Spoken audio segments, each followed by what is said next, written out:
how to unfollow everyone on Instagram at once. Alright, so let's begin with the video. For that, first of all, you want to go ahead and open the Instagram application on your mobile device. Once you open the Instagram app, you want to go ahead and simply log into your Instagram account.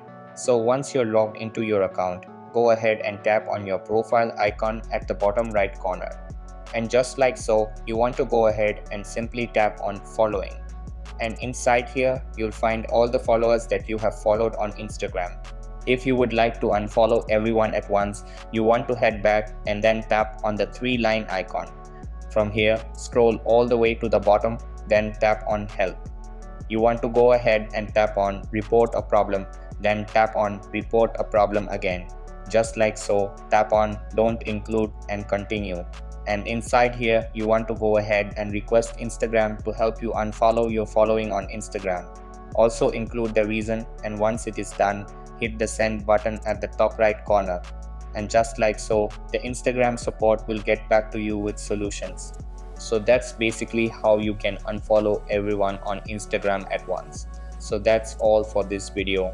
Consider subscribing if you find it helpful, and I'll catch you in the next one. Thanks.